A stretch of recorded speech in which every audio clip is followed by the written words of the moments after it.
The Archer by Paulo Coelho. Introduction. The Archer by Paulo Coelho is a short, philosophical novel that uses archery as a metaphor for life's journey and personal growth. The story begins in a small village where a young boy seeks out Tetsuya, a master archer who has retired to live as a humble carpenter. Challenged by a stranger to demonstrate his legendary skills, Tetsuya agrees and uses this opportunity to impart wisdom about archery and life to the curious boy who accompanies them. Through Tetsuya's teachings, Coelho explores themes such as focus, discipline, perseverance, and the importance of balancing technical skill with spiritual alignment. Chapter 1. The Bow. In the first chapter, Tetsuya introduces the bow as a powerful symbol of life itself. He emphasizes that the bow is not just a tool for shooting arrows, it represents the balance of joy and sorrow that we experience throughout our lives. Tetsuya explains that the bow must be treated with respect and care, as it is an extension of the archer's own arm. This connection highlights the importance of nurturing our skills and talents. He further elaborates on maintaining the bow's flexibility. When not in use, it should be unstrung to preserve its strength and resilience. This idea parallels our needs for rest and self-care in life. Just as the bow requires periods of relaxation to remain effective, we too must take time to recharge in order to face life challenges. Tetsuya also discusses the importance of balance. A well-crafted bow must be perfectly balanced, not too rigid and not too flexible. This balance is essential for achieving accuracy in shooting, and it serves as a metaphor for how we should strive for balance in our own lives, managing our emotions and responsibilities effectively. Chapter 2. The Arrow. In this chapter, Tetsuya shifts his focus to the arrow, which he describes as a representation of our intentions and actions. He explains that once an arrow is released, it follows its own path, much like how our actions can lead to unforeseen consequences. Tetsuya emphasizes that concentration is crucial when preparing to shoot an arrow. An archer must be fully present and focused. When we act with intention, we are more likely to achieve our desired outcomes. Once the arrow is released, it becomes independent, and the archer must accept its flight path. This teaches us about acceptance. We must learn to embrace the outcomes of our choices, whether they lead to success or failure. Chapter 3. The Target. In this chapter, Tetsuya discusses the target as a vital component of archery, emphasizing its significance in giving meaning to the arrow's flight. The target symbolizes our goals and aspirations in life. Without a clear target, an arrow has no purpose or direction. Tetsuya stresses that we are responsible for choosing our own targets. This personal responsibility is crucial. We must set meaningful goals. Clarity is another key theme in this chapter. A clear target allows for better aim, just as having well-defined goals helps us focus our efforts effectively. Moreover, Tetsuya notes that different targets may require different approaches. This adaptability is essential for success. By learning to adjust our methods based on the targets we pursue, we become more adept at navigating life's complexities. Chapter 4. The Posture. In this chapter, Tetsuya talks about how important it is to have the right posture when shooting an arrow.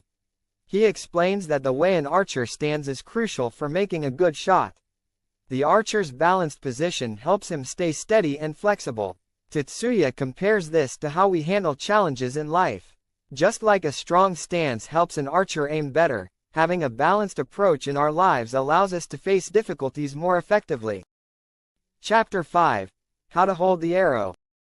Here, Tetsuya explains how to hold an arrow properly. He says that the arrow should be held gently between the thumb and index finger, treating it with care. This careful grip ensures that the arrow is positioned correctly on the bow for a good shot. Tetsuya uses this lesson to show that we should treat our tools and resources with respect. Just as holding an arrow incorrectly can lead to a bad shot, mishandling our resources in life can lead to missed opportunities. By being mindful and respectful in how we use what we have, we can achieve better results in everything we do. Chapter 6. How to draw the bow. In this chapter, Tetsuya describes how to draw the bowstring back. He emphasizes that this action should be smooth and controlled.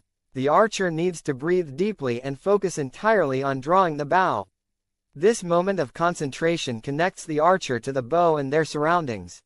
Tetsuya highlights that being fully present in what we do is very important. When we focus completely on our tasks, we not only perform better but also feel more connected to what we're doing. Chapter 7. The Moment of Release. Tetsuya talks about the moment when the arrow is released as a key point in archery. He explains that there are two kinds of shots, one made with skill but without feeling, and another made with both skill and passion. The best shots happen when the archer's intention matches perfectly with the release of the arrow. This chapter teaches us about making important decisions in life. Tetsuya suggests that when our actions align with our true intentions, we create moments of harmony and understanding. Chapter 8. Repetition. In this chapter, Tetsuya emphasizes how vital practice is for becoming a great archer. Tetsuya uses this idea to highlight the importance of persistence in life. Mastery in any area doesn't come from occasional effort, it comes from consistent practice over time. This applies not just to physical skills but also to personal growth and learning. Chapter 9. The Archer's Allies. In this chapter, Tetsuya talks about the importance of having allies on your journey. They can be other archers, teachers, or even competitors. These people help you learn and grow. Tetsuya shares a story about how he once struggled with a particular shooting technique. He was frustrated and ready to give up. But then, he met an older archer who showed him a different way to approach the problem. This encounter changed everything for Tetsuya. He emphasizes that we shouldn't be afraid to ask for help or learn from others. Tetsuya encourages the boy to be open to learning from everyone around him, not just formal teachers. The master archer also points out that nature can be an ally too. By observing the wind, the trees, and even the behavior of animals, an archer can gain valuable insights. Chapter 10. The Archer's Intent. This chapter focuses on the importance of having a clear intention when shooting an arrow. Tetsuya explains that before an archer even picks up the bow, they must know exactly what they want to achieve. He tells a story about a time when he was asked to shoot an apple off someone's head. At first, Tetsuya refused, thinking it was too dangerous. But then he realized that his fear was clouding his intent. Once he cleared his mind and focused solely on hitting the apple, he was able to make the shot perfectly. Tetsuya uses this to show how important it is to have a clear mind and purpose in life. He says that many people fail not because they lack skill, but because they're unsure of what they really want. When we have a clear goal, we can focus all our energy on achieving it. The master archer also talks about the difference between wanting something and being ready for it. He explains that true intent comes when you're prepared to accept both success and failure. This readiness gives you the courage to take action. Chapter 11. Adapting to the target.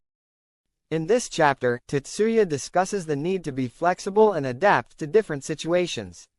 He explains that no two targets are exactly the same, so an archer must be ready to adjust their technique. He shares an experience of participating in an archery contest where the targets were constantly moving. Many archers failed because they couldn't adapt to this new challenge. Tetsuya succeeded because he was willing to change his usual approach. Tetsuya uses this lesson to talk about life's unpredictability.